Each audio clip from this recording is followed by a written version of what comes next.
Evo, dobar dan svima. Dobrodošli na prvi webinar ciklusa webinara koji se bavi odgojno-obrazovnim radom sa učenicima s teškoćama u razvoju. Kroz ove webinare probat ćemo obuhvatiti što šire područje rada s učenicima s teškoćama, kako u okviru posebnih odgojno-obrazovnih ustanova, tako i u okviru integracije u redovno obrazovanje u pomoćnim zanimanjima. Vjerujemo i iskreno se nadamo da ćete saznati sve što ste željeli saznati o ovom specifičnom području odgojno-obrazovnog rada i pozivamo vas također da nam postavljate, odnosno da postavljate našim dragim gostima pitanja i eventualne probleme ako imate u svojem radu ili možda nekakve upitnike koje imate, jer vjerujemo da su oni kompetentni da vam odgovore na sva vaša pitanja i da vam pomognu. Također vas podsjećam, nemojte se zaboraviti potpisati na potpisnu listu kako bi vam dodijelili potvrde o sudjelovanju na našem webinaru, a također i označite mjesto od kuda dolazite na našoj karti sudionika, jer nam je izuzetno važno vidjeti iz kojih područja Lijepe naše dolazite i gdje se čuje glas e-twinninga. Evo danas su s nama ravnatelji odgojno-obrazovnih ustanova koje svoj odgojno-obrazovni rad posvećuju učenicima s teškoćama. Kroz svoja predavanja pokazat će nam rad takvih ustanova i to od vrtića do srednjih škola. Govorit će o najčešćim teškoćama učenika s kojima se danas susreću, te će pričati o uključivanju učenika u daljnje školovanje i rad. Uključivanje, jednake mogućnosti i raznolikost od prvoga dana promiču sam Erasmus Plus program i naša e-twinning zajednica, tako da se zaista veselimo svim informacijama koje će podijeliti s nama. Također će govoriti o izazovima s kojima se susreću u doba pandemije, te će prikazati projekte koje provode s učenicima. Iz Zagrebačke srednje škole, Centar za odgoj i obrazovanje, dolazi nam ravnateljica Đana Baftiri, koja je po struci profesor defektolog. Iz Centra za odgoj i obrazovanje Krapinske Toplice s nama je ravnatelj Anton Zupanc, magistar edukacijske rehabilitacije. Kao edukacijski rehabilitator Anton Zupanc radio je s djecama s teškoćama u razvoju koja se školuju po posebnom programu. Radio je kao učitelj razredne nastave te učitelj u produženom stručnom postupku. U stručnoj zajednici prepoznat je kao osoba koja se profesionalno bavi implementacijom asistivnih tehnologija posljednjih 20 godina. U svome je radu vrlo rano počeo koristiti informacijsko-komunikacijske tehnologije i primjenjivati ih u nastavi i školskim projektima, a svoj prvi webinar odradio je čak davne 2008. godine. Posljednjih 9 godina ravnatelj je Centra za odgoj i obrazovanje Krapinske Toplice kojega uspješno vodi i danas. Gospodin Zupanc je odnedavno i predsjednik Saveza edukacijskih rehabilitatora Hrvatske i predsjednik Udruge edukacijskih rehabilitatora Krapinsko-zagorske županije. Tajna ovakvog uspjeha leži u ljubavi prema glazbi, vedrom duhu, ali i empatiji. Naime, ravnatelj Anton obožava glazbu i naravno sve što vole mladi. A što se krije u Centru za odgoj i obrazovanje Krapinske Toplice, reći će nam kroz svoju prezentaciju. Gospodine Zupanc, izvolite.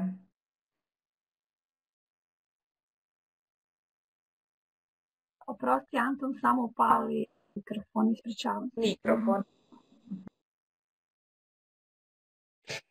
Ja se ispričavam. Čujemo li se sada? Čujemo se. Ja se nadam da je sada u redu. Dobro večer svima. Srdačan pozdrav iz Krapinskih Toplica. Evo samo da podijelim svoju prezentaciju sa vama. Nadam se da ćete sada vidjeti. Ovako, ja sam želio početi na način da vam ocrtam malo djelokrug svog rada i rada ustanove u kojoj ja radim i koju sada vodim. To je Centar za odgoj i obrazovanje Krapinske Toplice.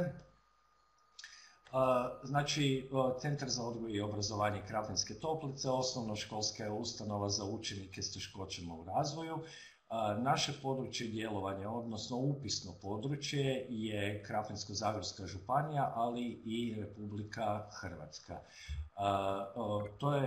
Tome je tako zbog činjenice da imamo i nastavu pri zdravstvenoj ustanovi u kojoj se tijekom rehabilitacije uključuju i učenici koji dolaze iz cijele Hrvatske i da ne gube u svom odgojno-obrazovnom radu, oni se uključuju u nastavu u našem centru.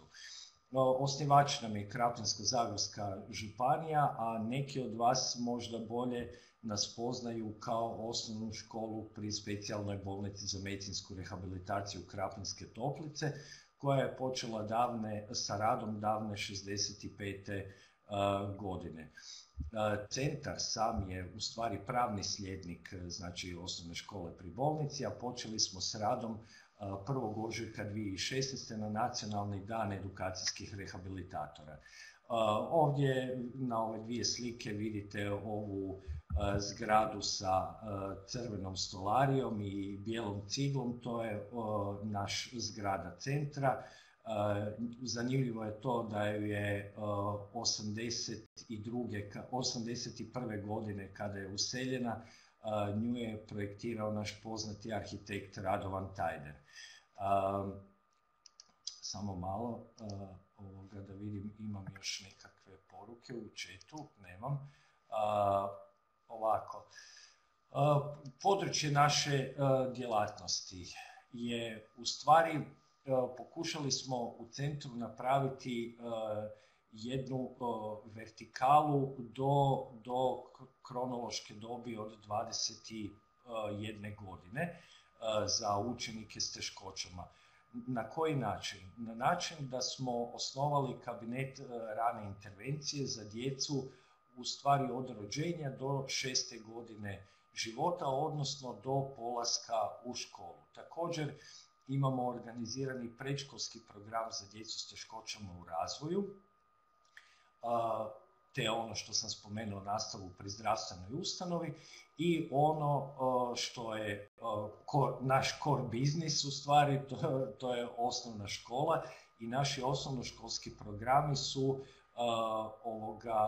u stvari različiti. Neki će se možda sada iznenaditi, ali u posebno odgojno-obrazovnoj ustanovi mi provodimo redovite programe uz individualizirane postupke, redovite programe uz prilagodbu sadržaja i individualizirane postupke, zatim posebne programe i posebne programe za stjecanje kompetencija u svakodnevnom životu i radu učenika s teškoćama u razvoju.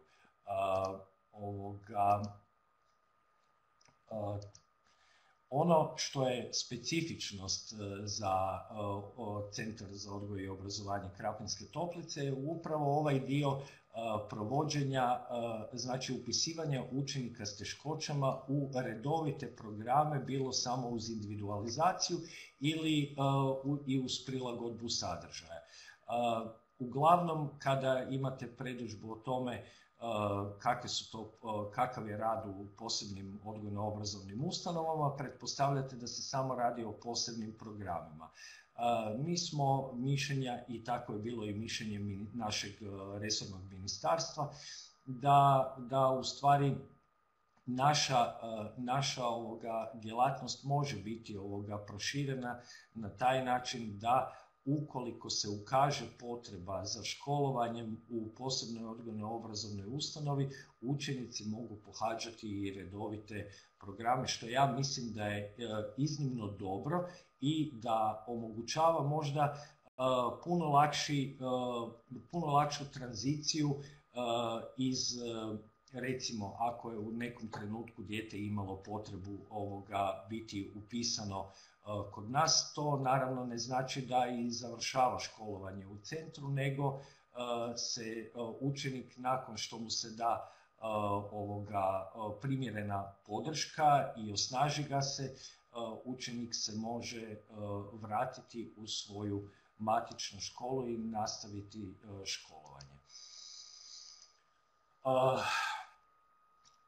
Ono što je specifičnost odgoja i obrazovanja učenika s teškoćama u razvoju u smislu osnovnoškolskog programa je školovanje do navršene 21. godine života. Prvenstveno ovdje govorim znači o onom programu za stjecanje kompetencija u svakodnevnom životu i radu, koji se odnosi u stvari na učenike s većim teškoćama u razvoju, te znači učenici koji su upisani u taj program mogu se školovati do svoje 21. godine. Što se tiče rada u centru, da dobijete nekakvu sliku, znači u Krapinsko-zagorskoj županiji mi ovdje znači u centru školujemo za sada 77 učenika u osnovnoškolskom programu i 25 djece nam je upisano u predškolski program. Naravno, spomenuo sam i djecu koja se nalaze na rehabilitaciji na dječjem odjelu specijalne bolnice u Krapinskim Toplicama. Ti se učenici upisuju privremeno kod nas u centar i pohađaju nastavu za vrijeme medicinske rehabilitacije, znači to vam je 21 dan ili može biti i dulje. I učenici pohađaju nastavu sukladno programu po kojem se školuju i u svojim matičnim školama. Znači bilo da se radi o redovitom programu ili o posebnom programu, učenici znači normalno pohađaju nastavu, bivaju ocijenjeni, njihov rad se vrednuje i nakon toga nastavljaju u svojoj matičnoj školi, nastavljaju obrazovanje. Naš centar radi u 2 smjene i radno vrijeme nam je od 8 do 18 sati, znači u tom periodu se provode svi odgojno-obrazovni i rehabilitacijski programi. Ono što je možda specifičnost i razlika od redovnog sustava je da posebne odgojno-obrazovne ustanove imaju organizirane programe produženog stručnog postupka. Ovdje moram naglasiti da se to ne radi o onoj pedagoškoj mjeri, ako ste upoznati s tim produženi stručni postupak, nego je to u stvari program koji objedinjava niz rehabilitacijskih postupaka i pomoć u učenju. Dakle, učenici recimo u prvoj smjeni pohađaju nastavu, a nakon ručka odlaze u produženi stručni postupak gdje s edukacijskim rehabilitatorima, defektolozima, kako god, i stručnim suradnicima rade na usvajanju znanja, pomaže im se u učenju, pomaže im se u pisanju domaćih uradaka i ono što je jako bitno, provode se razni rehabilitacijski programi sukladno njihovim potrebama. Ono što smo mi organizirali kod nas i što je veliki pomak, znači unatrag nekih ajmo reći nekih 7 godina još smo imali djecu koja su bila smještena na dječjem odjelu specijalne bolnice u sklopu ovoga odjela socijalne skrbi, gdje su djeca imala tjedni smještaj, znači bila su odvojena od svojih obitelji i živjeli su u stvari na dječjem odjelu i pohađali nastavu kod nas. Mi smo velikim trudom i zalaganjem i samog centra i županije organizirali prijevoz, znači prijevoz učenika iz cijele županije. Znači, uglavnom vi kad gledate funkcioniranje osnovnih škola, vi imate organizaciju prijevoza na području jedne jedinice lokalne samouprave, znači jedne općine ili grada, i organizira se prijevoz za učenike. Ovdje se organizira prijevoz za učenike s područja cijele Krapinsko-zagorske županije, a jedan mali dio roditelja koji su roditelji njegovatelji obavljaju vlastiti prijevoz, znači vlastitim prijevozom dovoze i odvoze djecu, odnosno učenike u školu, odnosno u predškolski program. Ono što je isto nama jako bitno za sada i možemo se pohvaliti, znači učenici koji su na cjelodnevnom boravku, njima su osigurane 2 užine i ručak tijekom boravka u školi i za sada, to napominjem, cijela ta usluga je za učenike besplatna. Uspjeli smo se na taj način organizirati sa ministarstvom i sa osnivačem Krapinsko-zagorskom županijom da svi troškovi prehrane za naše učenike su pokriveni i roditelji ne sufinanciraju prehranu učenika. Još nekoliko riječi o centru. Na današnji dan, ako gledamo, centar ima 50-ak zaposlenih, od toga imamo 3 stručne suradnice, znači edukacijsku rehabilitatoricu koja radi poslove pedagoga, logopedinju i psihologinju. Imamo također i 1 medicinsku sestru, što nije uobičajeno za redovni sustav.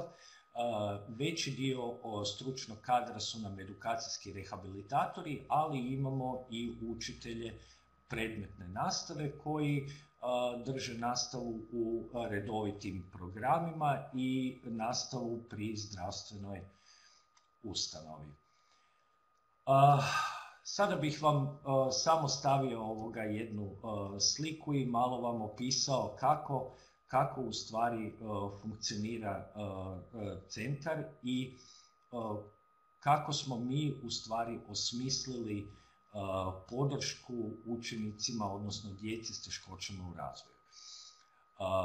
Smatrali smo jako bitnim što ranije uključivanje djece s teškoćama u razvoju u rehabilitacijske programe kako bismo ih osnažili u njihovom razvoju i umanjili negativan utjecaj određenih teškoća kako bi bili što uspješniji u svakodnevnom životu, ali i u obrazovnom napredovanju. Tako smo se odlučili za otvaranje kabineta rane intervencije. Rana intervencija je u stvari socijalna usluga koja se nažalost nije prepoznata kao usluga koju bi trebalo provoditi u sustavu obrazovanja, već se smatra nekakvom svojevrsnom socijalnom uslugom koja je dostupna roditeljima i djeci s teškoćama u razvoju, znači i njihovim roditeljima. To je jedan kompleksni postupak u kojem s jedne strane edukacijski rehabilitatori pružaju podršku samoj djeci, a s druge strane pružaju i savjetodavnu podršku roditeljima na način da u stvari i roditelje na neki način educiraju kako treba pristupiti određenoj teškoći i kako provoditi, ajmo reći, neke jednostavnije rehabilitacijske postupke sa djetetom koje je ili u riziku ili ima već identificirane i dijagnosticirane teškoće u razvoju. Ova djelatnost nam omogućava da u stvari od najranije dobi prihvatimo djecu u stručni tretman, damo im tu podršku i ta podrška je kompatibilna naravno sa odlaskom djece u matične vrtiće, znači uključivanje u predškolske programe. Znači, djeca koja dolaze kod nas na tretman u kabinet rane intervencije ne moraju nužno biti upisana u naš predškolski program, već mogu pohađati program u svojim vrtićima, ovisno o mjestu gdje gdje žive. Naravno, ta podrška se onda širi i na odgajatelji i ostale stručne djelatnike dječjih vrtića, gdje mi dajemo nekakve smjernice i upute kako sa djetetom raditi i na koji način provoditi određene postupke da bi se dijete čim brže uključilo i kvalitetnije uključilo u rad skupine, bilo uspješnije u individualnom radu i napredovalo na način da u stvari integracija niti ne počne, znači jer integracija bi značila da uključujemo nekoga ko je bio isključen. Znači u ovom slučaju mi niti ne isključujemo dijete, nego mu dajemo potrebnu podršku kako bi čim lakše uz te teškoće koje su identificirane dijete moglo biti uspješno u svemu onome što radi. Naravno, jedan dio djece ima veće teškoće i treba će stalnu podršku edukacijskih rehabilitatora i zbog toga imamo i predškolski program i formirane 2 predškolske skupine u koje su kod nas uglavnom uključena djeca s većim teškoćama. Možda je vama zanimljivo, a i općenito stručnoj javnosti je danas zanimljivo da se rapidno povećava broj djece koja su dijagnosticirana u spektru. Znači, gdje govorimo o nekoj od vrsta, odnosno podvrsta autizma. Zašto je to tako, to je nama teško reći, ali mi se niti ne usmjeravamo sada na samu etiologiju, nego se više usmjeravamo na to kako ublažiti negativne posljedice koje određeno stanje nosi sa sobom. Tako da se kod nas u predškolski program uključuju djeca s većim teškoćama kojima je potrebna stalna podrška edukacijskog rehabilitatora. Čak i ovdje postoji mogućnost da djeca paralelno pohađaju određeni broj dana i predškolski program u matičnim dječjim vrtićima. Onog dana kada djeca u stvari krenu u školu, ovisno o njihovim teškoćama, donose se rješenja o primjerenom obliku odgoja i obrazovanja, odnosno školovanja. I ukoliko dijete dobije takvo mišljenje povjerenstva i donese se rješenje, učenik se upisuje znači temeljem tog rješenja u Centar za odgoj i obrazovanje Krapinske Toplice. Naravno, ono što sam rekao već prije, učenici se upisuju u redovite programe uz prilagodbu sadržaja ili u posebne programe ili u programe za stjecanje kompetencija. Ovisno, znači, prvenstveno o njihovim teškoćama i primjerenosti programa u koji će biti uključeni. Znači, tako da na taj način mi u stvari uključujemo učenike u odgojno-obrazovni proces u Centru za odgoj i obrazovanje. Spomenuo sam da se jedan dio učenika uključuje u takozvane odgojno-obrazovne skupine, odnosno da se školuje po programu za stjecanje kompetencija. Ovdje je recimo na slici jedan primjer odgojno-obrazovne skupine u kojoj su sada već učenici starije dobi, znači 14 na više, do 21. godine. Učenici imaju nešto drugačiji prostor nego što bi to bila ona klasična učionica. Evo ovdje vidite na slici da učenici imaju i kuhinju. Iako znači mi više nemamo u planu predviđen nastavni predmet domaćinstva, u programima za odgojno-obrazovne skupine učenici između ostalog stječu i vještine iz svakodnevnog života. Tako recimo i kuhanje. Znači učenici koje ovdje vidimo imaju između ostalog i aktivnosti u kojima oni pripremaju obroke i u stvari usvajaju vještine koje su im potrebne za svaki dan. Jedan od naših mini projektića je bio i taj da smo uključivali učenike odgojno-obrazovnih skupina u aktivnosti sa našim poznatim kuharima koji su dolazili kod nas onda i pripremali zajedno neka jela i podučavali učenike kako da ih pripreme. Osnovnoškolski program, znači od 1. do 8. razreda, imamo jako šaroliko društvo, znači naši učenici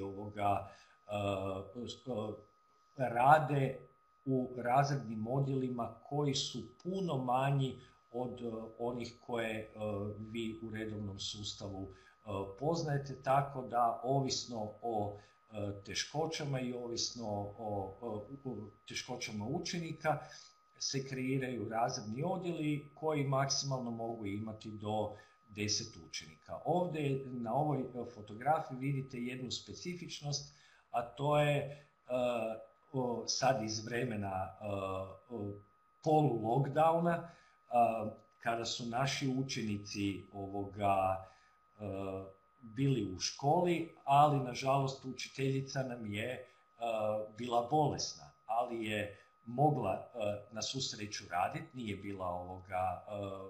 nije imala teški oblik covida, tako da smo organizirali nastavu na daljinu, ali na taj način da su učenici bili u školi, a učiteljica je bila kod svoje kuće i vodila je nastavni proces, a u školi s učenicima je bila, evo vidite lijevo našu kolegicu koja je pomoćnik u nastavi i uvijek je bila prisutna jedna stručna suradnica. Znači mi smo napravili nekakvu obrnutu verziju nastave na daljinu i moram vam priznati da je i učenicima bilo zanimljivo i da je po mojoj procjeni ovakav vid provođenja nastave isto bio uspješan.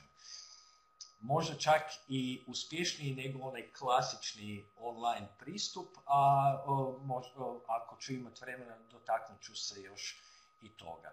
Ovdje već sam spomenuo produženi stručni postupak, ovako izgleda jedna učionica u kojoj su učenici koji pohađaju produženi stručni postupak, znači gdje se nastavljaju aktivnosti u odgojno-obrazovnom smislu, ali i u rehabilitacijskom smislu nakon nastave. Nastavu pri zdravstvenoj ustanovi sam vam isto spomenuo. Znači uključuju nam se učenici iz cijele Hrvatske i to od 1. do 8. razreda i pohađaju nastavu. Nažalost, do danas, s obzirom da nemamo registrirano djelatnost provođenja srednjoškolskih programa, teško nam je zbog tih nekih papiroloških stvari organizirati nastavu za učenike srednjih škola. Kolegice Danijela, Ana, kako stojim s vremenom? Imam li još vremena za iskustvo? Ima naravno još 5 do 10 minuta maksimum. Može, hvala. Onaj dio koji će vjerojatno vama biti zanimljiv, vjerojatno ste se mnogi pitali u istom trenutku kad ste i sami sebe pitali kako da provedem online nastavu. to isto pitanje smo i sami postavili, imali smo određena znanja. Ja sam se bavio dosta tim tehnologijama, ali opet u početku, znači onog trenutka kad je donesena odluka o početku online nastave, ta odluka nas je u stvari na neki način nas je ulovila. Nismo, evo moram priznati, nismo bili spremni na takav način rada i prva 2 tjedna je u stvari naša odluka bila da učitelji pripremaju nastavne listiće sa uputama roditeljima i da se to distribuira učenicima. Mi smo to napravili na taj način što su naši vozači i domari kroz cijelo Zagorje prošli sa kombijem i dostavljali jednom tjedno materijale. I ta prva 2 tjedna znači smo riješili nastavu na taj način, s time da su se naravno učitelji čuli sa roditeljima. Tijekom ta 2 tjedna sam sa svojim timom počeo paralelno pripremati online platformu kako bismo osigurali sve uvjete da se može provesti nastava na daljinu. Znači, prije svega aktivirali smo i aktualizirali aplikacije na tabletima, znači preko MDM sustava, i ono što nam je jako bilo bitno, mi smo i provjeravali sa roditeljima i na internetu kakva je pokrivenost mreže u određenim područjima Zagorja, i takve SIM kartice smo onda, jer smo imali od više provajdera, stavljali SIM kartice tako da nam učenici mogu koristiti te tablete, jer znalo se i dogoditi da netko dobije sa takvom SIM karticom, odnosno s tim provajderom, da jednostavno nije bilo signala.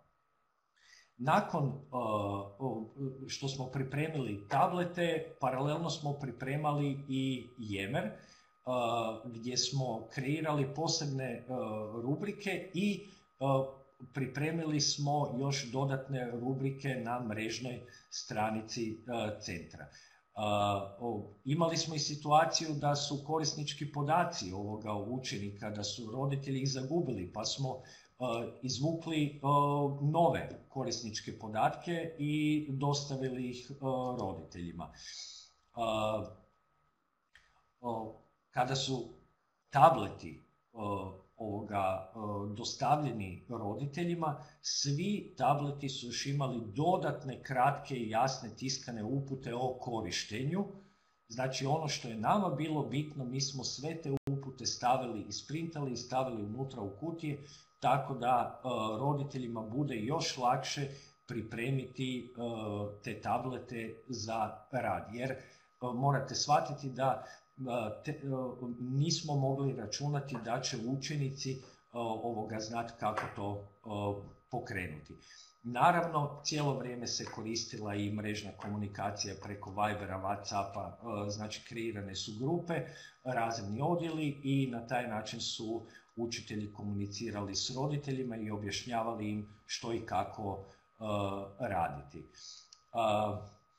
Što se tiče Jemera, mi smo ga u stvari koristili kao platformu na kojoj smo uploadali sve obrazovne materijale. Možda vam do sada nije to jasno rečeno, odnosno nisam jasno to rekao. Morate uzeti u obzir da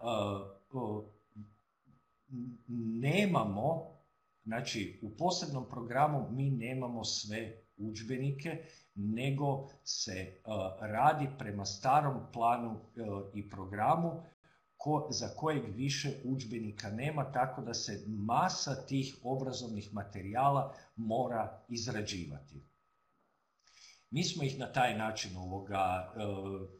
i radili. To su različiti digitalni obrazovni sadržaji koje smo uploadali na Jemer, sortirali ih i nakon toga ih, ne znam ako ovdje vidite, imamo različite grupe u Yammeru i tako su se uploadale, a administratori su sve materijale stavljali na našu mrežnu stranicu.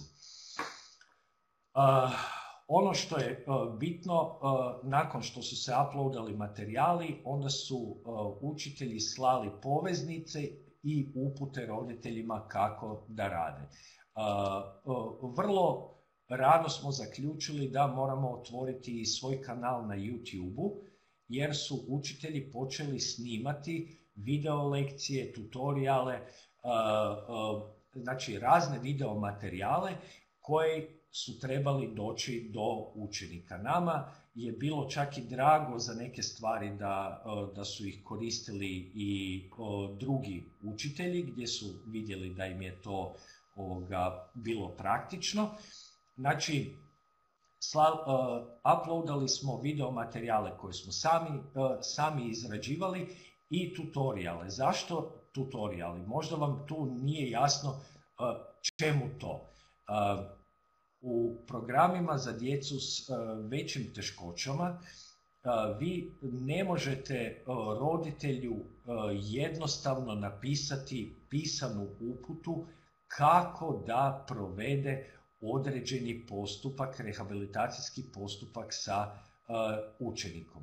I onda su učiteljice snimale u stvari kratke videe u kojima su objašnjavale i pokazivale kako određeni rad treba izvršiti. Znači, nama nije bio cilj da dijete povuče nekakve krivulje, nego nam je bio bitan način kako to učenik radi i to je opisala učiteljica u kratkom videu. Evo, tu se vidi lijevo, naša kolegica Zvijezdana je snimala takve videe. Onda imamo i kolegicu Mariju koja je hrvatski jezik i kolegicu Mirjanu koja je isto hrvatski jezik, ali jedna je u redovitom programu, druga je u posebnom programu, gdje smo koristili, ja mislim da je bio Loom u pitanju, znači gdje je snimljena cijela lekcija i uploadana na YouTube. Digitalni obrazovni materijali, odnosno sadržaji, su bili različiti, od onih interaktivnih do jednostavnih prezentacija ili s druge strane materijala koji su se printali i onda popunjavali. Ovdje desno vidite, možda ako uspijete vidjeti, predvježbe za čitanje, dolje desno. To je u stvari bila PowerPoint prezentacija koja je rađena sa hipervezama na način da funkcionira kao jednostavna igra, u kojoj dijete kada klikne na određeni objekt nešto se događa, kad klikne na drugi objekt ili se ništa ne događa ili se događa nešto drugo. Znači jednostavne petlje, if then. Imali ste i korišteni su materijali koji se, interaktivni materijali koji se mogu besplatno koristiti na internetu ili se plaćaju neke male naknade za tjedno ili mjesečno korištenje. Tako da ja mislim da smo vrlo šarolike materijale pripremili učenicima i svi ti materijali su dostupni na našoj mrežnoj stranici i ono što je bitno, mi smo koristili materijale koje su izradili drugi učitelji, naravno gdje smo gledali da imamo dozvolu za korištenje i mi smo ih na svojoj stranici stavljali u posebnu rubriku obrazovnih materijala kojih mi nismo autori, znači gdje smo navodili originalne autore. Što bi ukratko rekao za nastavu na daljinu? Nastava na daljinu je po našem skromnom mišljenju bila uspješna. Naravno da mi kao edukacijski rehabilitatori postavljamo veliko pitanje koliko je moguće provesti uspješnu nastavu na kojoj mi direktno nismo involvirani, nismo u kontaktu i fizičkom kontaktu sa učenikom.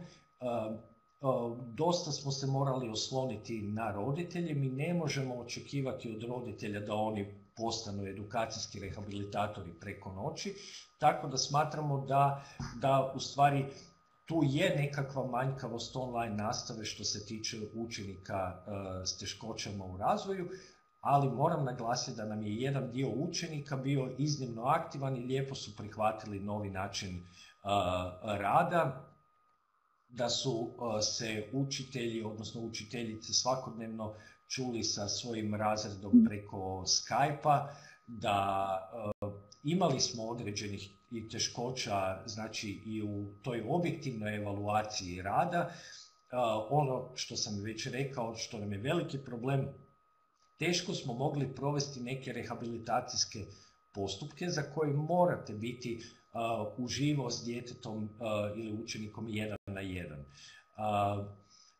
Neki roditelji su stvarno brzo i uspješno učili nove tehnike, jednostavnije rehabilitacijske tehnike koje smo im objašnjavali i govorili kako trebaju nešto provesti. Oni su to snimali da nam pokažu kako to rade s učenikom i slali nam te video uratke. Njih ne možemo objavljivati, ali nama je to bilo najkvalitetniji feedback da vidimo kako to sve funkcionira. Molim te samo još odgovori nam na ovo pitanje, s obzirom da nam je vrijeme podebelo već iscurilo i naša kolegica Đana čeka. S obzirom da vi još uvijek tek se pripremate za e-twinning, za Erasmus, vi ste zapravo slične aktivnosti provodili još prije više od 10 godina, ja bi tako rekla, je li tako? I o tome govori i ovaj zadnji slajd, pa možeš samo u par riječi opisati o kakvoj se to suradnji radilo, s obzirom da su i učenici prenosili, imamo mog susjeda koji je bio u vašoj školi i bio je izrazito i uzbuđen i stalno je prepričavao te aktivnosti u školi. Da, 2009. smo kolega Karsten Šilis i ja, kolega Karsten je iz Düsseldorfa, povezali smo naše dvije škole, školu u Felbertu, Hardenberg šule i tada osnovnu školu pri bolnici. Povezali smo učenike na način da smo jednom tjedno imali videokonferencije sa učenicima u Njemačkoj i naravno oni s nama. Oni su nama organizirali nekoliko koncerata, a mi smo im organizirali prezentacije naših recimo običaja. Imali smo Uskrs i Božić i to onaj zagorski, kak je to nekad se delalo u Zagorju. To smo im predstavili, pratila nas je televizijska kuća VDR.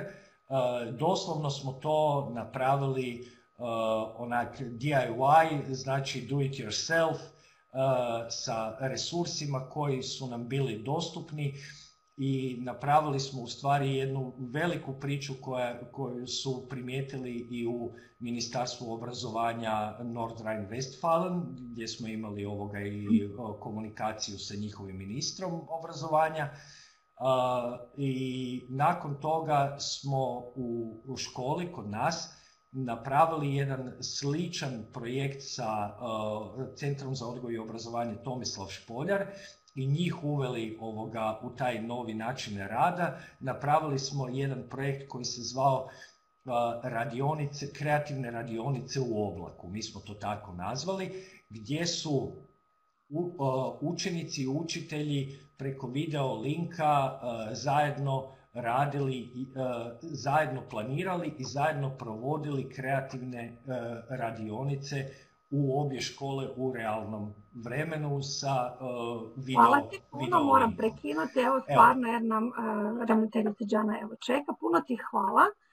Činjenica je da mi i nastavnici u srednjim i osnovnim školama trebamo podršku roditelja, a pogotovo vi koji radite s djecom koji imaju teškoće, vi posebice trebate raditi i zapravo kao jedno, i roditelji i edukacijski rehabilitatori i sl.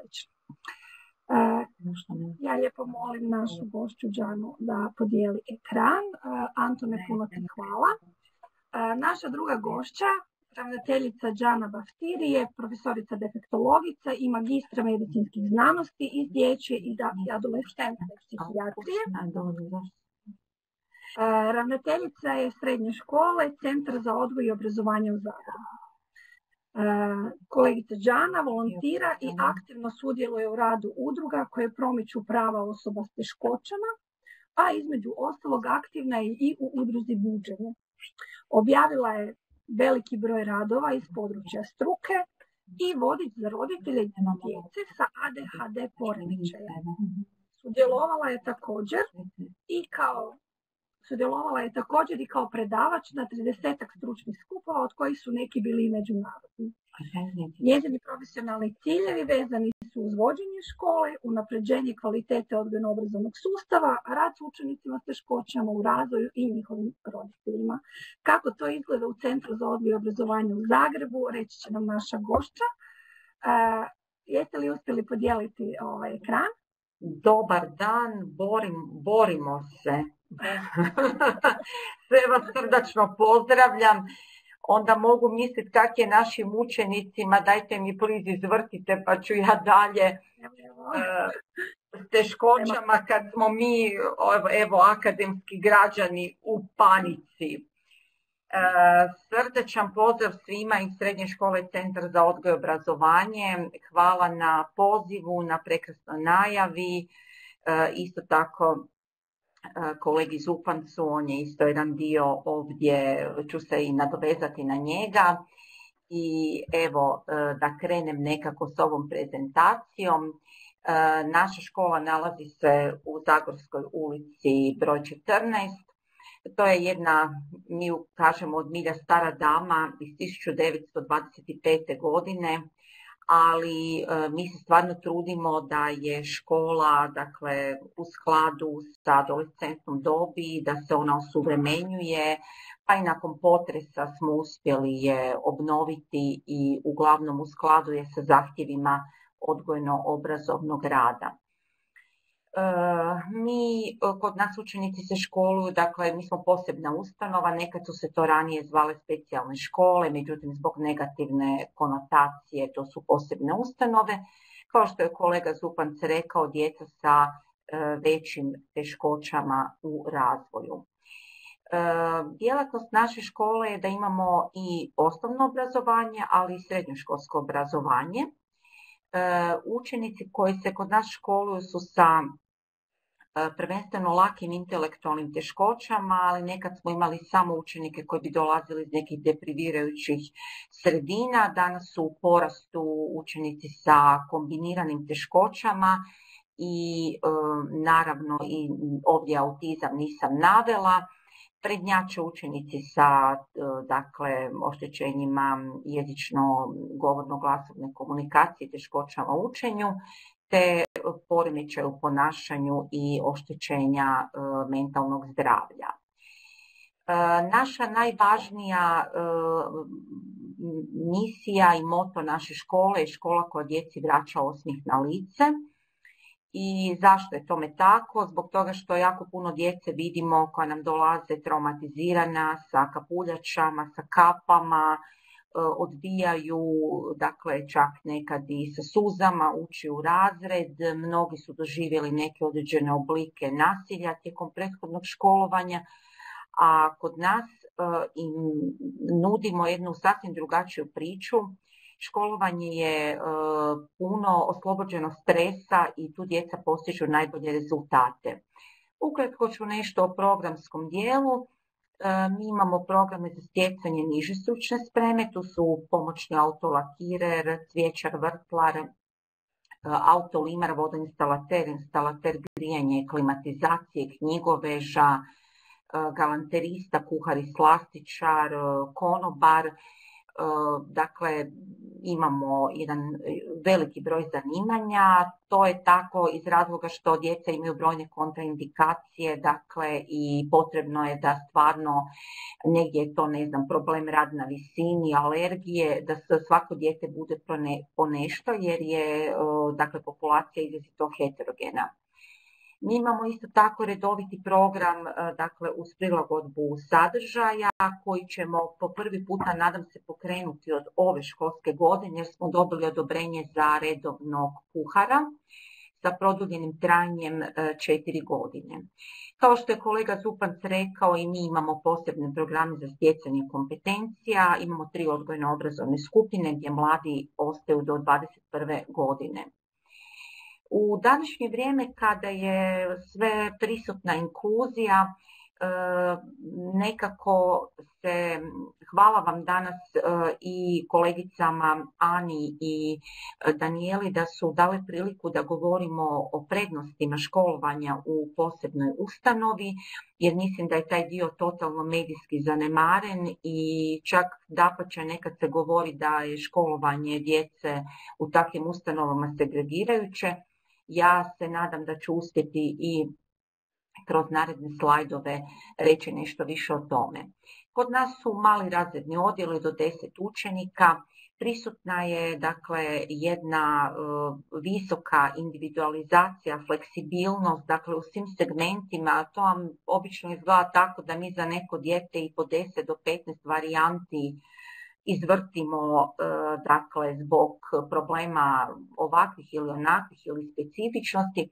Jako se pazi da se mi prilagođavamo djeci, a ne kao što je, nažalost, u integraciji, ja ne bih rekla da je to inkluzija, da se previše puta očekuje da se djeca prilagođavaju školi. Kod nas je naglasak na izvannastavnim aktivnostima, projektima za jačanje osobnog razvoja učenika.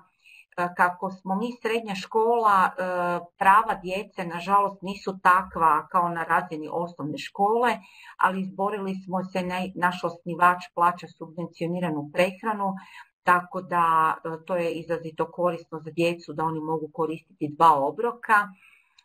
Hvala kolegi Zupancu da je objasnio produženi stručni postupak, imamo ga i mi.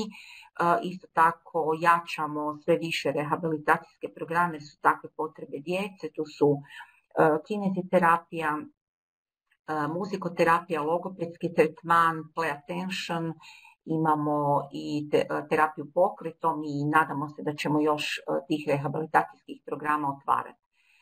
Ono što je specifičnost kod nas na nastavi je da je školska atmosfera izrazito poticajna i da djeca jako vole dolaziti u školu. Ja moram reći da danas evo se na veliko priča hoće li u ponedjeljak škole ići u lockdown i djeca već su zabrinuta. Dakle, da li će od ponedjeljka opet se morat mučiti jer to je mučenje, online nastava za njih, a isto tako njima fali socijalizacije, dakle i svega ono što oni dobiju kroz naš rad. Ovo je jedan primjer dobre prakse, to je projektna nastava petkom koju smo imali do pojave COVID-a, gdje smo sa nekom središnjom temom, sa korelacijom između nastavnih sadržaja i fleksibilnošću, dakle pristupa gdje su djeca bila miješana iz različitih razrednih odjela. Odvijala se nastava u jednom sasvim drugačijem okruženju i tu smo imali izrazito dobre rezultate. Iznimno se mnogo usmjeravamo na iskustveno učenje, a tome je tako zbog siromašnih socijalnog iskustva naših učenika. Oni dolaze iz sniženo poticajnih obitelji, dakle mi djecu prvi put nekad odvedemo po Zagrebu, dakle nama sad jako fali ta šetnja Zagrebom, odlazak u muzeje. Dakle, općenito ta izvanučionička nastava koja je njima zapravo jedan putokaz za život gdje oni uvježbavaju svoje brojne kompetencije i dakle to ne može zamijeniti nikakav boravak u učionici. To su evo recimo neki kadrovi djece koja se dakle uključuju u radne aktivnosti, čiste okoliš škole. Ovo je jedan kreativan sat dakle to je bio uz čaj, su učenice imali hrvatski jezik u knjižnici.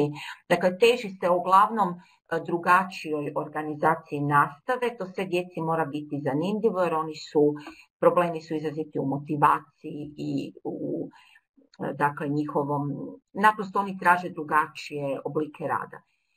Jedan projekt na koji smo posebno ponosni, to je afirmativni pano i to smo mi.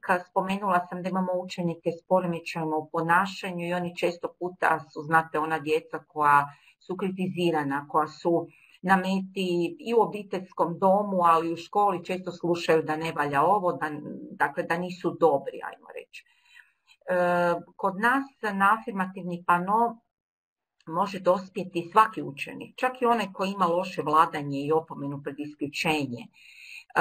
Evo, sad sam se sjetila jednog našeg učenika koji velike probleme radio na nastavi, ali njegov odlazak na volontiranje u bolnicu Gornja Bistra je toliko puno značio za njega samog, ali i za nas, jer smo ga mogli, dakle, te njegove uspjehe staviti na afirmativni pano i roditelji su čak to došli slikati jer su rekli da nisu doživjeli da njihovo dijete je jednom pohvaljeno. Dakle, taj primjer dobre prakse smo prikazali na jednom kongresu.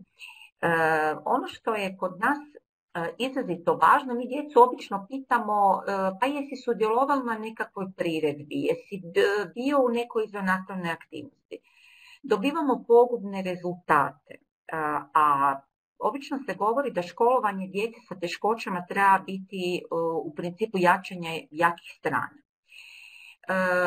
Kod nas je to jako visok postotak djece koje se uključuju u ove izvannastavne aktivnosti, s time da nama nije kriterij da je to dijete darovito i da to dijete dolazi u izvannastavnu aktivnost zato što ono najljepše pjeva ili najljepše nešto čini.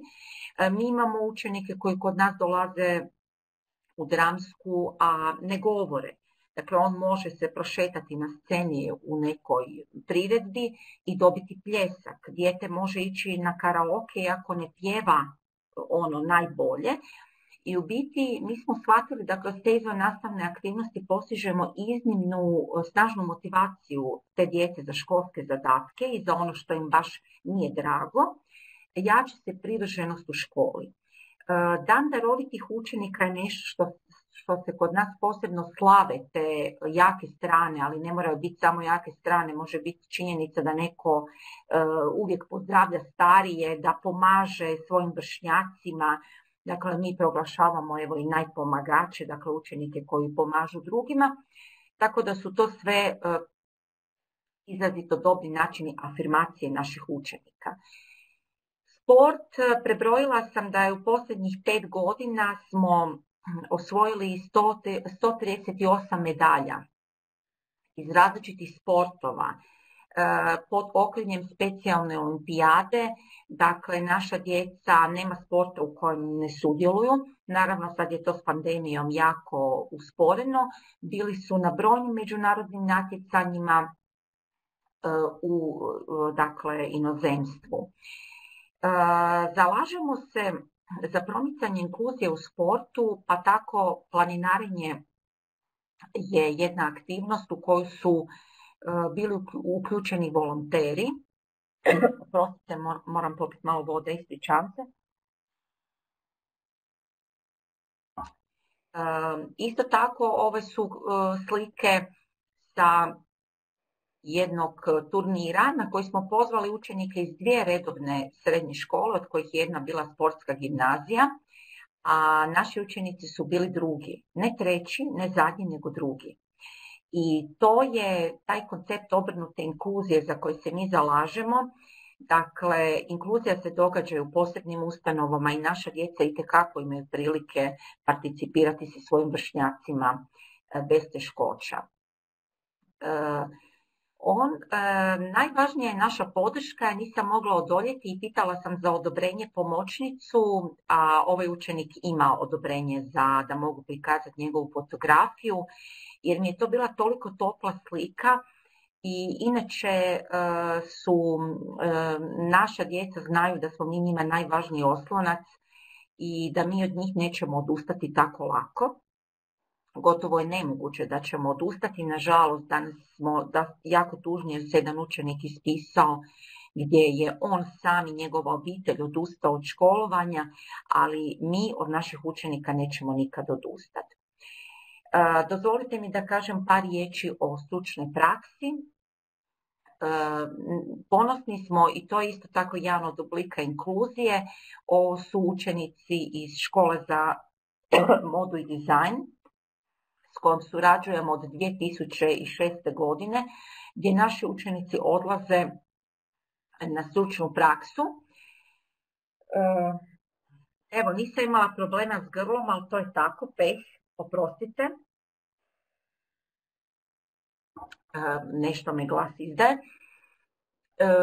Evo ove prekrasne torbice koje se rade i djeca su na praksi zajedno sa vršnjacima bez teškoća. Isto tako, odlazak u obrtničke radionice, ponosni smo na odlazak u domove za starije, učeničke domove. Tu je škola za montažu na Svetom Duhu gdje odlaze učenici strojarskih zanimanja na stručnu praksu, tako da je to isto tako jedan dio u kojem se naši učenici izrazito afirmiraju. Praksa je jako bitna za njihovo, dakle, profesionalno osposobljavanje. Na Agronomskom fakultetu imamo stručnu praksu za pomoćne cvjećare i pomoćne vrtlare. Ponosni smo na suradnju sa njihovom katedrom za krajobraznu arhitekturu i hortikulturu i studenti u sklopu terapije, dakle hortikulturne terapije, dolaze također i s našom djecom surađuju, pa ćete to moći vidjeti. Imali smo projekt GREAT za zapošljavanje u zelenoj ekonomiji. To je projekt gdje možete vidjeti ova dva videa, gdje smo čak učenike vodili na mobilnost u Francusku i eto, to je jedan isto primjer dobre prakse i zapošljavanja imamo u tom videu naših učenika. U školi imamo stručnu praksu za pomoćne knjigoveže. Ako vas put nanese do naše škole, možete kupiti ove prekrasne bilježnice i notese. To su stvarno ručni rad. Evo, mislim da je ovaj učenik Antone bio vaš učenik. Evo, sad sam se sjetila i ovo je evo još jedna poveznica između nas danas na ovom predavanju. Ovo je naš ugostiteljski praktikum koji smo otvorili prije 3 godine, gdje se školuju pomoćni kuhari, slastičari, pomoćni konobari. I tu sam isto stavila jedan video. Oni su iznimno aktivni u projektima i u ugostiteljskoj sekciji učeničke zadruge. Naša veza s učenicima je iznimno snažna i oni mnogi odabiru za svoje završne radove, dakle, određene uratke koje rade, jer žele da njihov rad ostane zabilježen trajno u školi. Ovdje su učenici radili na sadnji kamenjara, pod vodstvom profesorice su bojali golove. Zašto bi škola platila nekoga za to ako to mogu napraviti učenici, bojanje radijatora, jednog hodnika, dakle aktivni su. Iznimno se zalažemo za kulturu stvaranja i solidarnosti kod naših učenika. Ove predivni radovi su bili sad na prodaju na našoj humanitarnoj akciji Osmih za Petrinju. Tu sam vam stavila video pa možete nešto više vidjeti o tome. Iznimno se zalažemo za recikliranje. Prethodno ovaj sat je sat na crijepu sa mehanizmom, ali isto tako ako imam negdje dalje staretavicu pa ćete vidjeti šta od nje mogu napraviti. Sad su mi se malo slajdovi pomiješali, oprostite me, ovo grlo nešto zeza.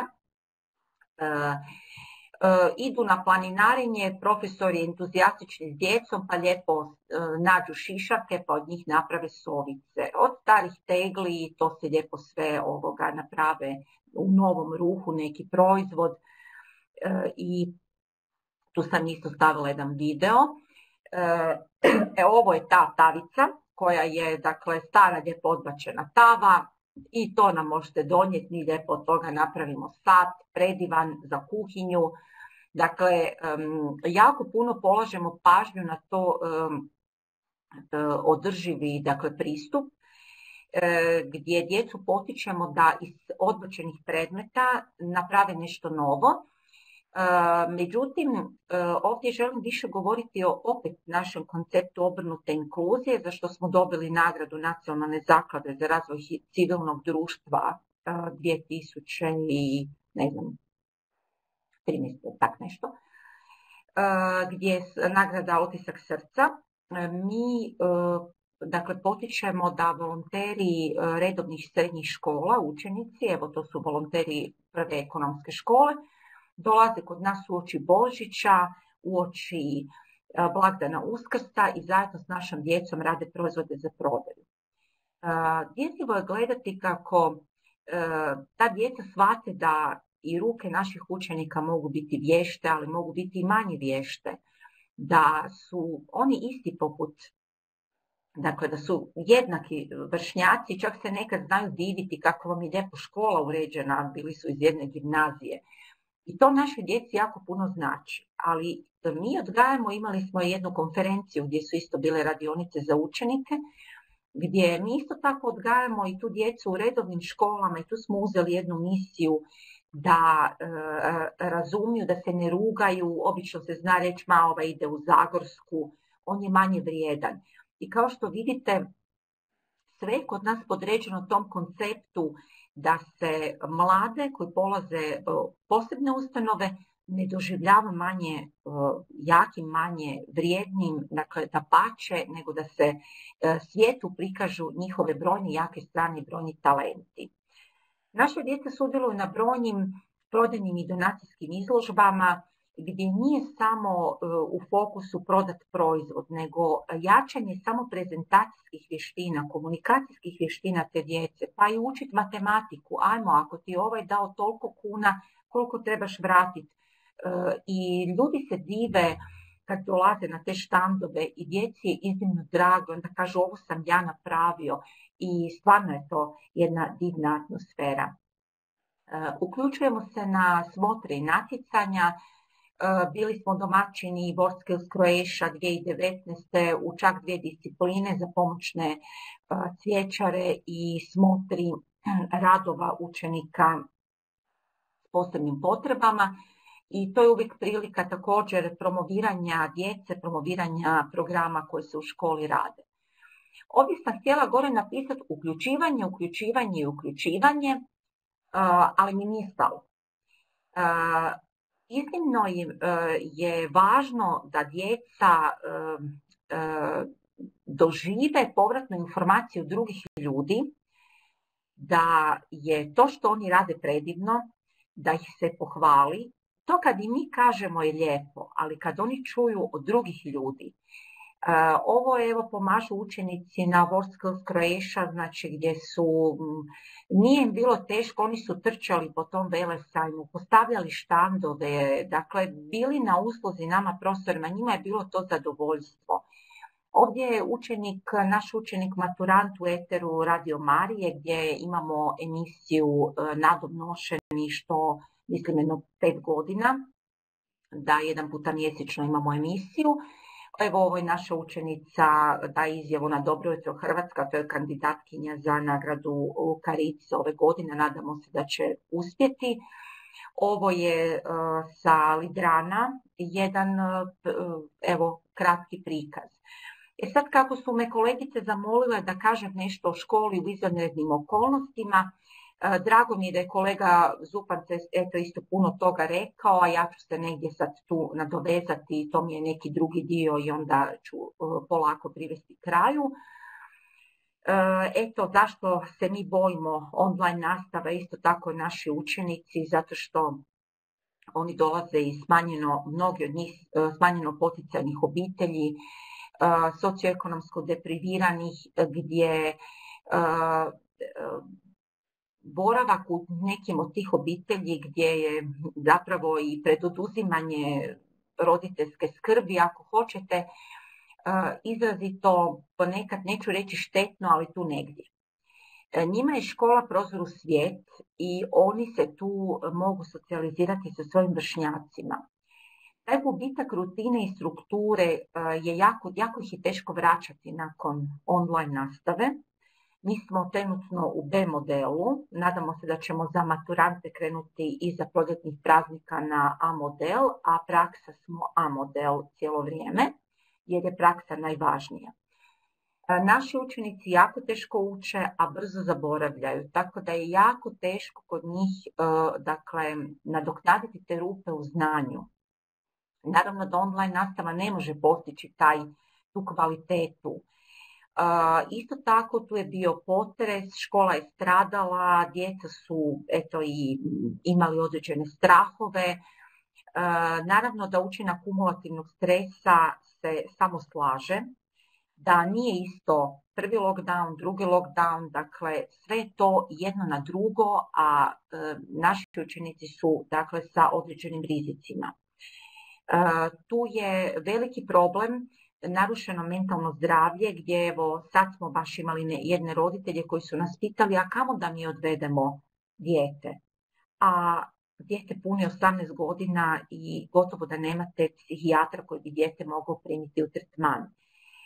Tako da to su problemi odrasle dobi. Mi smo, moram reći, kad je krenuo prvi lockdown i nadalje jako velike imali probleme, jer sustav obično zaboravi ovakve škole, ja to odgovorno tvrdim. I u jednom trenutku su mi rekli, pa evo vi napravite kak mislite, pa nama samo javite kak ste napravili, super. Tako da smo mi bili stalno u situaciji da smo odjednom morali nešto stvoriti, a mi imamo malo specifičniju situaciju od kolege Zupanca, znači naša djeca nemaju informatiku i ono malo informatike što su znali iz osnovne škole su zaboravili.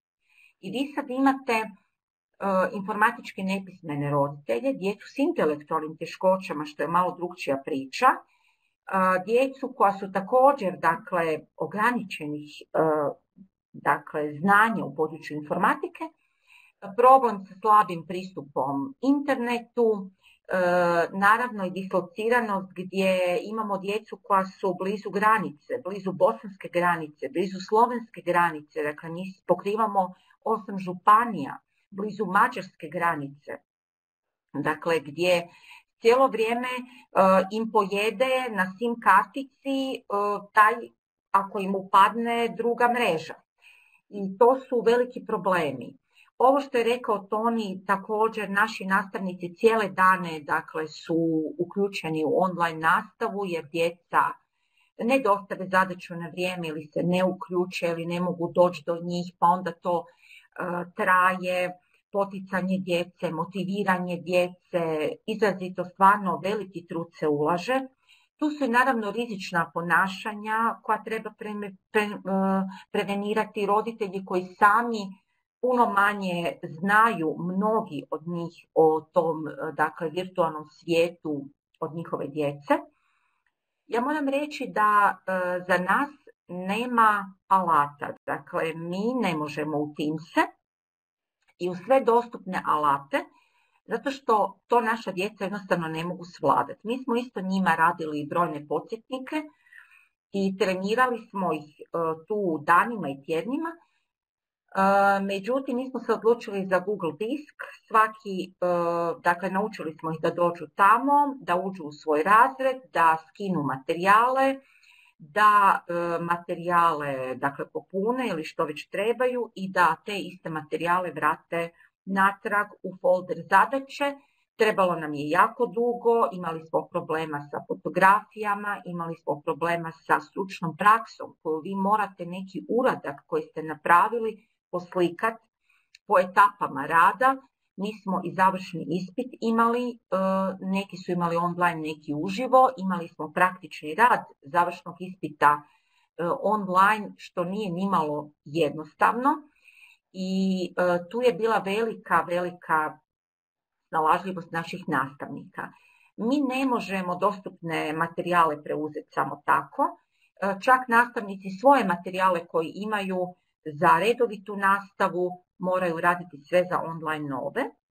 Moram reći da udžbenika nemamo nikakvog. Dakle, dobro ste čuli i imamo čitanku jednu iz hrvatskog jezika koja eto već dugi niz godina i ne koristimo jer nam dolazi sve veći broj učenika koji ne čitaju i ne pišu i mi moramo uistinu sve, ama baš sve prilagođavati i velike su individualne razlike među učenicima, to su heterogene skupine gdje imate u jednom razredu dijete koje uopće ne čita i ne piše, a imate dijete kojim recimo zadovoljavajuće je pismeno i morate za svakog od njih napraviti taj poseban pristup. Da li ja imam još prema mojoj evidenciji 5 minuta, to vas pitam jer čini mi se da imam još nekoliko slajdova, da li je to moguće ili da ovo preskačem? Recite mi molim vas. Pa 5 minuta. Koliko ima minuta na raspolaganju? Imate. Jel imam 5 minuta? Ok. Ja bi vam htjela isto tako prikazati dakle, ulogu i djelovanje škole u radu s učenicima, što isto tako bih povezala s ovim dijelom vezano uz online nastavu. Kako smo mi posebna ustanova, kod nas je iznimno važno da prikupljamo u početku anamnestičke podatke o učenicima. Već na upisima se kreću se jako detaljno raditi određeni anketni upitnici, prikupljaju se informacije o učenicima standardnim načinima kao i sve druge škole, ali mi i koristimo dakle, prikupljanje iz drugih izvora i naravno kreće ova prevencija koja je za sve učenike značajna. U drugoj fazi mi detektiramo i uočavamo odstupanja u ponašanju naših učenika i provodimo, kada ih uočimo, identificiramo, krećemo u observaciju. Iznimno nam je važna timska suradnja i na to smo ponosni. Imamo dobro ekipiran stručni tim.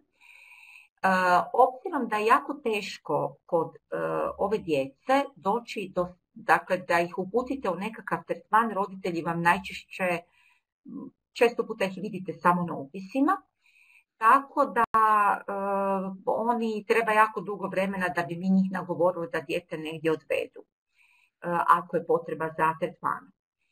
Stoga mi svoje resurse tražimo i jednostavno svakom djetetu omogućavamo rehabilitacijske programe ili neke uključivanje u neke preventivne programe u suradnji s udrugama. Imamo savjetovalište za učenike Niste sami i brojne programe za poticanje osobnog razvoja učenika, kao također i produženi stručni postupak. Dakle, mi ne čekamo nekako da nam dijete iscuri, jer znamo da moramo jako brzo djelovati kod djece sa rizičnim i problemima u ponašanju.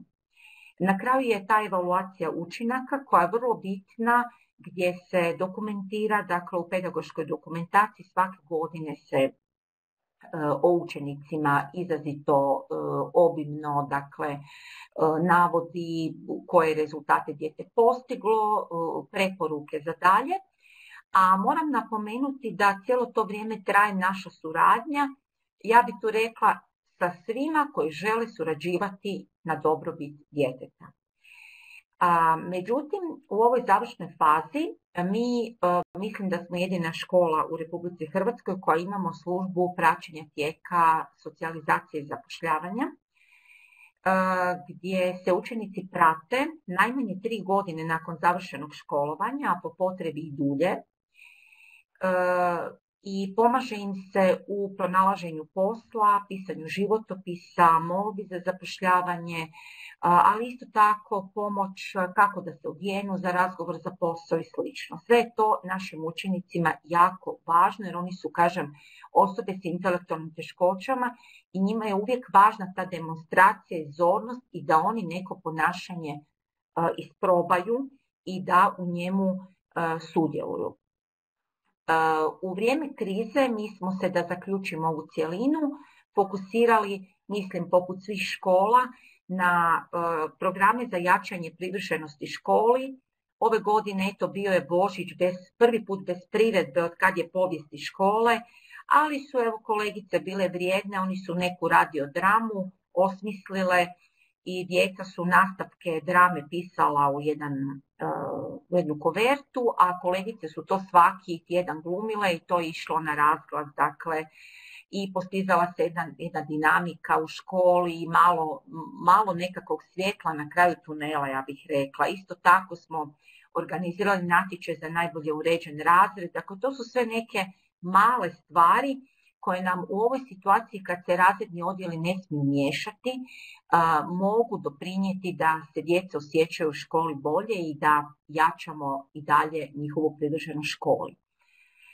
Tu su također, naravno radi se na identifikaciji učenika u riziku i kurikulum oporavka na kojem smo mi evo započeli raditi, jer naravno svaki put je sve teži povratak u školu. Nadoknada propuštenog gradiva, isto tako moram reći da su naši nastavnici u doba C modela izvodili konzultacije za učenike, dodatne materijale koje dajemo i podrška za roditelje. Zaključno o projektima će idući puta govoriti kolegice koje su daleko više u tome. Ovo su neke slike sa tjedna programiranja. Mi imamo sad ove godine puno Erasmus Plus projekata, 7 čini mi se, ne mogu to stvarno kontrolirati koliko su kolegice bile vrijedne. Ovo je jedan projekt koji evo završavam, koji je proistekao iz e-twinninga, pa je se onda zapravo krenuo na Erasmus Plus. Ovo je trenutno jedan e-twinning projekt, stavila sam vam poveznicu gdje djeca svaki mjesec imaju jednog umjetnika po uzoru na što izrađuju, dakle određene slike. Ja ne bih samo rekla slike, jer su to stvarno umjetnička djela, ja ovu sliku hoću kupiti, ali rekli su mi da je na listi čekanja 3, pa sad ne znam, hoću li pobijediti. Idući puta ćete slušati o I Will Survive, dakle projektu koji je autorica, profesorica Postolu napisala, gdje smo mi nositelji, a prvo je započeo isto tako kao i twinning i evo slučajno se poklopilo da su nas nedaće potresa zadesile, a izvanredne okolnosti i postupanje učenika s intelektualnim teškoćama je jako važno zapravo za njih. Tako da ima tu još čitav niz izvanrednih situacija poput onih u prometu, u prirodi i tako dalje. Evo, nadamo se da ćemo izraditi novi kurikul, priručnik i otvorene obrazovne sadržaje. Ja vam se zahvaljujem na pažnji, evo morala sam podijeliti ove prekrasne pisanice što su naši učenici napravili. Hvala vama, uvijek imamo vremena za takve divne, evo sve prezentacije i sve što radite. Ono što smo kroz vašu prezentaciju vidjeli je zaista drugačija organizacija nastave koja poseban naglasak osim na individualiziranim programima stavlja na volontiranje, na humanitaran rad, sport, održivost, na provedbu projekata. Kako ste i sami rekli, sljedeći puta ćemo vidjeti konkretno evo sve ove projekte. Međutim, osim Erasmus Plus i e-twinning projekata, vi provodite i drugačije oblike projekata i one financirane od strane ministarstva. Mene se posebno dojmio projekt Briga o gostu s posebnim potrebama. Pa dajte, molim vas, evo samo još nekoliko riječi o tom projektu.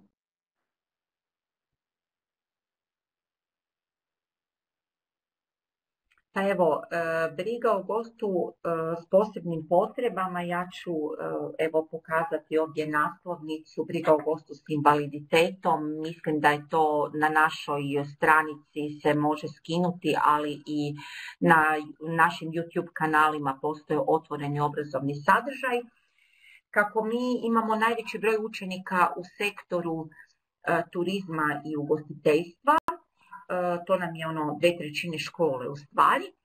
Mi smo se odlučili javiti na natječaj Ministarstva turizma I evo nakon druge sreće, čini mi se, ili treće, smo uspjeli, prepoznali su našu vrijednost našeg projekta, a nama je zapravo cilj bio da se pomogne ovom sektoru turizma i ugostiteljstva, da se osobama s invaliditetom ne prilazi sa strahom i zadrškom, nego da se razumiju ti gosti i njihove individualne potrebe. I međutim, nama je isto tako cilj da se taj priručnik počinje koristiti, ja se nadam da ima ovdje strukovnjaka, da se to počinje koristiti i u strukovnim školama. I zato smo napravili te otvorene obrazovne sadržaje, jer su to sadržaje koje treba ugraditi znatno ranije. Kako se, ne bismo čudili da gostu sa autizmom trebamo odijeliti hranu na različite tanjure, ili da se hrana ne smije miješati, ili da treba biti hrana određenih boja.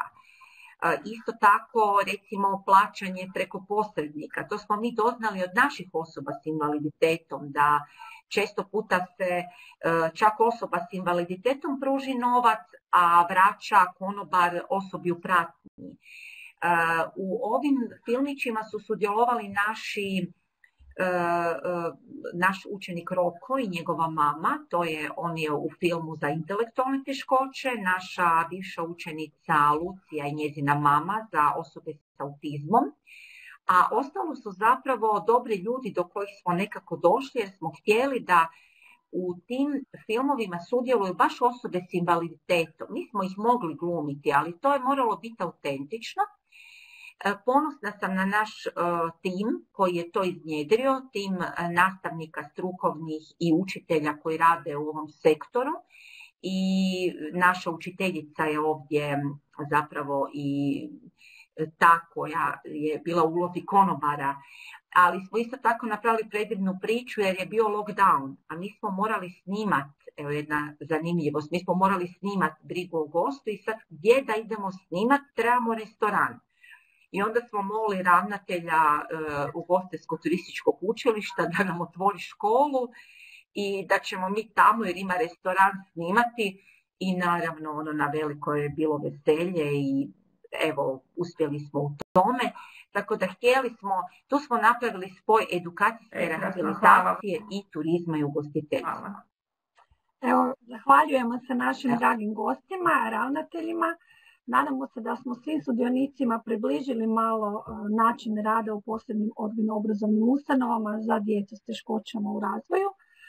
Prije nego što pustimo ovaj mali filmić koji je prekrasan za kraj, samo bih vas htjela sve pozvati. U utorak u 19 sati će nam svoj rad na projektima predstaviti nastavnici iz Srednje škole Centra za odgoj i obrazovanje Zagreb i Centra za odgoj i obrazovanje Tomislav Špoljar iz Varaždina. Tako da nam se pridružite i možete čuti o načinima provedbe projekata u centrima. Evo, lijepo vas pozdravljamo još jedanput hvala svima i vidimo se u utorak. Doviđenja. Doviđenja. Hvala.